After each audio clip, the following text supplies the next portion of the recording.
நம் ஆண்டவராகிய இயேசு கிறிஸ்து நாமத்தினாலே உங்கள் யாவரையும் வாழ்த்துகிறோம். நீங்கள் வாழ்ந்து சுகமாக இருப்பீர்களாக. இந்த செய்தியின் மூலமாக ஒவ்வொரு குடும்பங்களையும் கிறிஸ்துவுக்குள் வாழ்கிற அநேக மக்களை கர்த்தர் ஆசீர்வதிப்பாராக. இந்த நாளிலே தியானிக்க போகிற வசனம் 2 தீமோத்தேயு 2ஆம் அதிகாரம் 12ஆம் வசனத்தில் வாசிப்போம். அவரோடு கூட பாடுகளை சகித்தோமானால் அவரோடு கூட ஆளுகை செய்வோம். நாம் அவரை மறுதளித்தால் அவரும் நம்மை மறுதளிப்பார் என்கின்ற வார்த்தை, ஆண்டவர் சொல்லுகிற வார்த்தை. அவரோடு கூட பாடுகளை சகிக்க வேண்டும் என்று சொல்லி வேதம் சொல்லுகிறது. என்ன பாடு? அவரோடு கூட சிலுவை கொண்டு எடுத்துக்கொண்டு ஆண்டவர் நடப்பதல்ல. அவர் சொல்லுகிற வார்த்தையின்படி இந்த உலகத்தில் உபத்திரம் உண்டு, ஆனால் இந்த உலகத்தை நான் ஜெயித்தேன் என்று சொன்ன அந்த வார்த்தையின்படி ஆண்டவருடைய பாடுகளை சகிக்க வேண்டும் என்று சொல்லுகிறது வேதம் சொல்லுகிறது. சகித்தோம்னா அவரோடு கூட ஆளுகை செய்வோம் என்று சொல்லி இந்த உலகத்தில் ஆண்டவர் சொன்னார், உலகத்தில் இந்த உபத்திரம் உண்டு, ஆனாலும் திடன் கொள்ளுங்கள், இந்த உலகத்தை நான் ஜெயித்தேன் என்று சொன்னார். அந்த ஆண்டவர் சொன்ன வார்த்தையின்படி அவரோடு கூட பாடுகளை நாம் சகிப்போமானால் அந்த சகிக்கிற தன்மை கிறிஸ்துவுக்குள் வரணும். ஆண்டவர் எப்படி ஆண்டவர் சகித்தாரோ ஒவ்வொரு காரியங்களை குறித்து அவர் சகித்தார். அவரை குறித்து எத்தனையோ வார்த்தைகளை சொல்லி அவர்களை அவமானப்படுத்தினார்கள். ஆனால் இந்த நாளிலே கிறிஸ்துவுக்குள் சிறு வார்த்தையிலே சோர்ந்து போகிறார்கள். ஆனால் ஆண்டவர் சொல்லுகிற வார்த்தை சொல்லுகிறது அவரோடு கூட பாடுகளை சகிக்க வேண்டும் என்று சொல்லுகிறது. ஆனால் ஆண்டவர் சொன்ன வார்த்தை அந்த உலகத்தை நான் ஜெயித்தேன் என்று சொல்லுகிறார். இந்த உலகத்தை ஜெயித்த தேவன் ஒருவர் நம்மோடு கூட இருப்பாரானால் உன்னுடைய பாடுகளை எல்லாவற்றையும் துக்கங்களை சுமந்த தேவன் சொல்லுகிறார் உன்னை ஆளுகை செய்ய போகிறார் என்று சொல்லுகிறார். இந்த பூமியில் ஆண்டவர் சொன்னார், சொன்ன வார்த்தைகளை கர்த்தர் நம்ம கவனிப்போமானால் ஆண்டவருடைய வார்த்தை சொல்லுகிறது இந்த உலகத்தை ஜெயிக்கிற ஜெயம் கர்த்தராலே வரும்.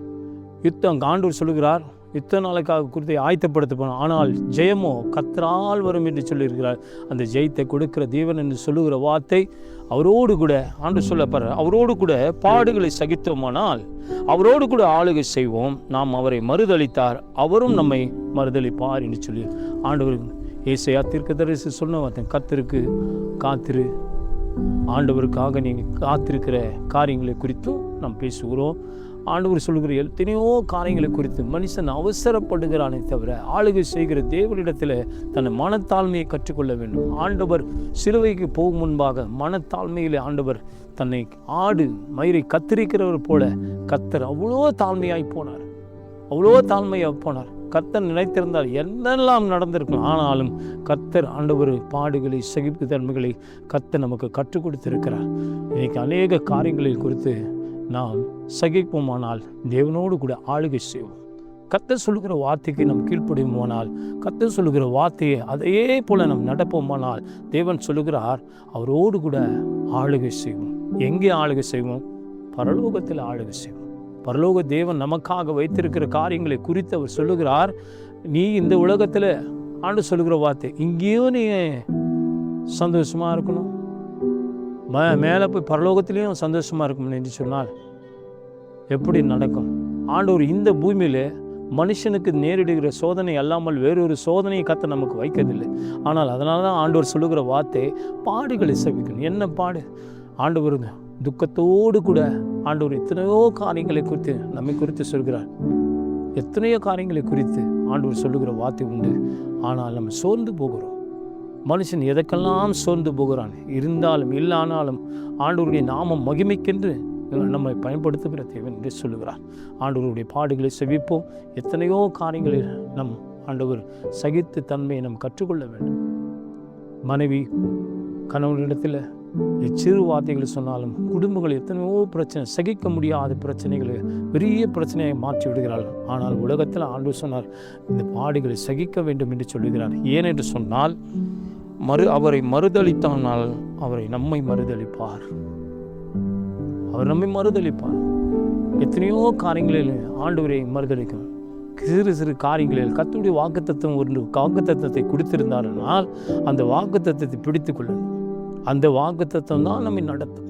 கர்த்தருடைய வார்த்தை சொல்லுகிறது தேவனோடு கூட நீ அவரை மறுதளித்தால் அவரும் நம்மை மறுதளிப்பார்.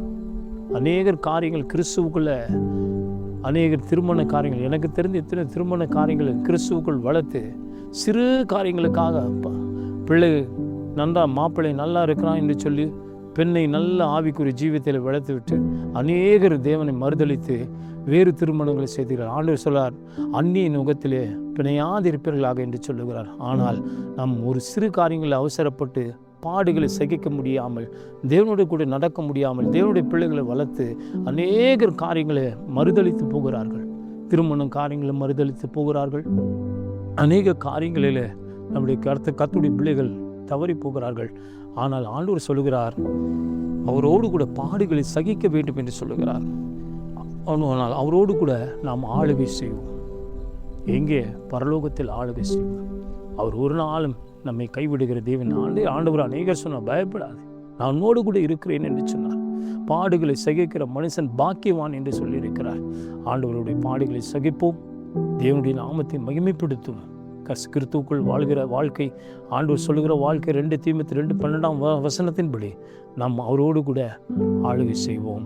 அவர் பாடுகளை சகிக்கிற தேவன். நமக்கு கர்த்தர் எல்லாவற்றிலும் கர்த்தர் நமக்கு உதவி செய்வாராக. தேவன் தாம் இந்த வார்த்தைகளை கர்த்தர் ஆசீர்வதித்து அநேக குடும்பங்களை இந்த வார்த்தையை கேட்டுக்கொண்டு இருக்கிறதான குடும்பங்களை கர்த்தர் ஆசீர்வதிப்பாராக. ஆமென்.